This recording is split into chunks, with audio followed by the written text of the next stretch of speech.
Number 7, Tennessee. Number 12, Georgia. Georgia's a 10-point favorite. Keep an eye on that line because, buddy, it feels like it's going to be changing a whole lot. The over-under I have is 3 references to this being a playoff elimination game.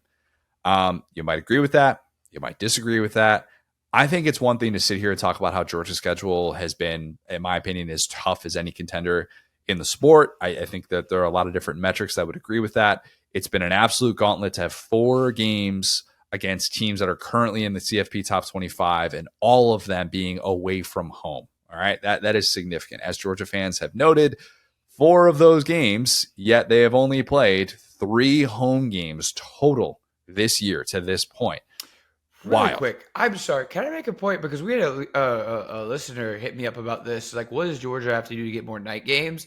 And actually, Georgia's schedule, like just kind of how they are, is very interesting because their rivalry games, like Tech, I'm not exactly dialed into exactly what's going to happen there, but Tech has been surprisingly good, but they're not like a powerhouse. They played it as a night game. They've played that as a night game before. Yeah.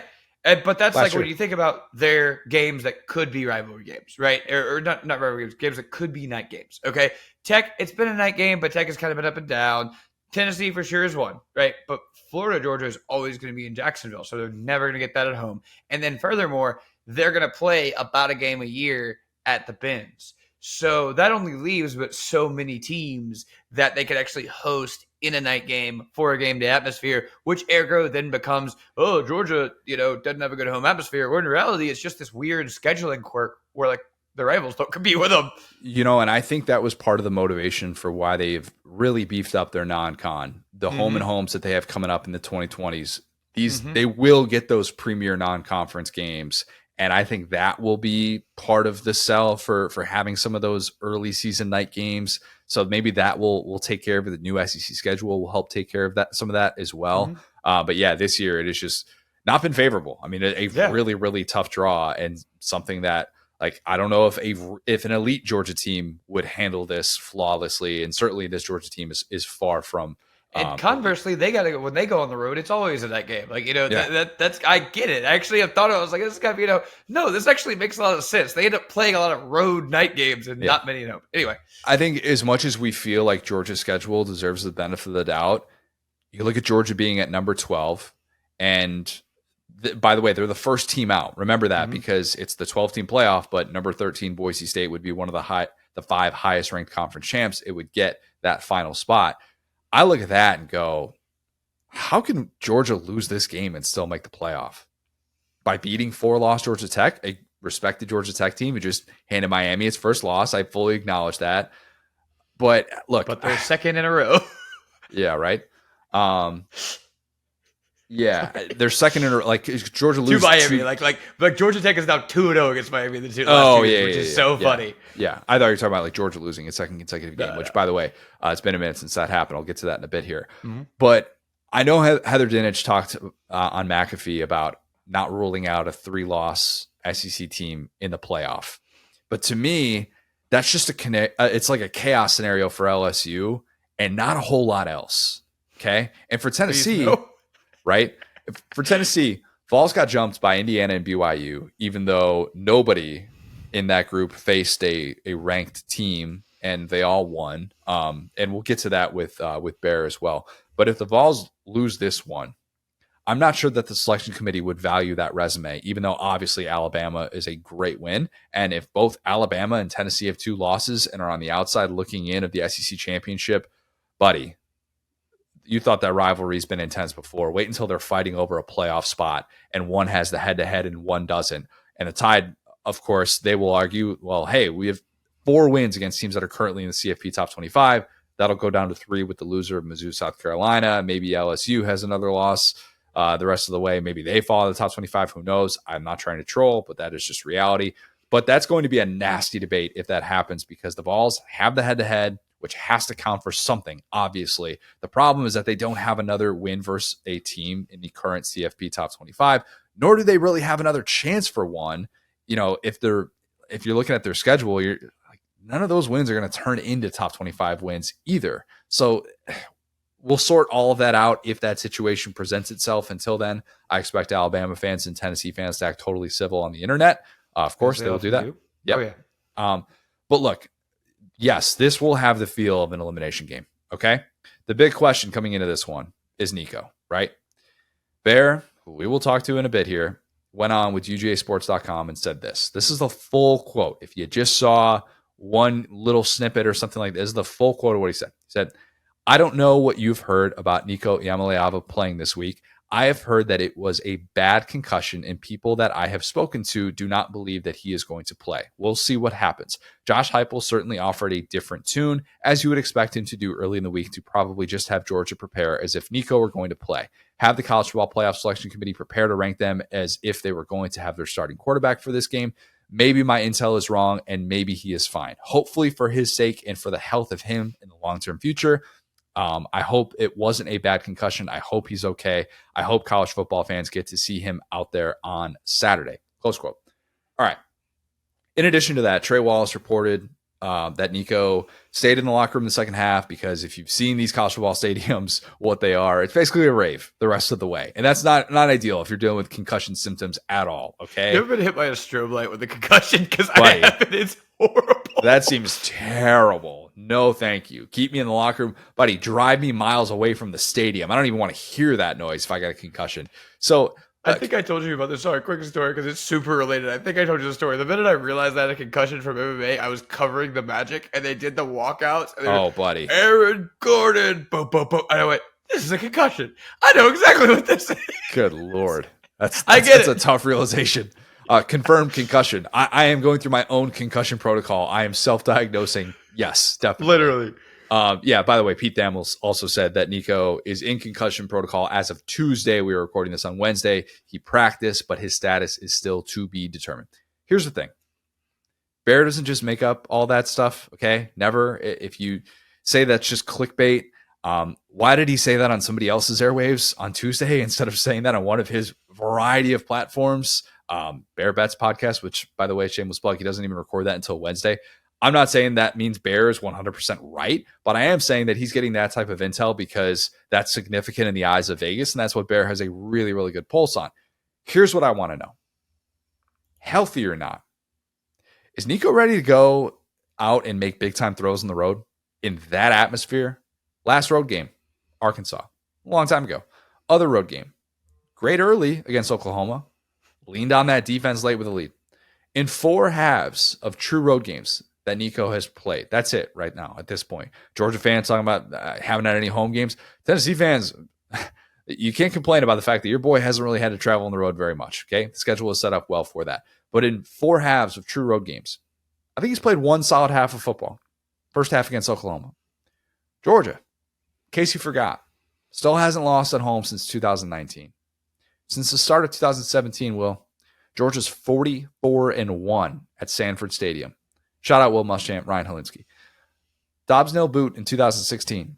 That's still the last time that Tennessee beat Georgia.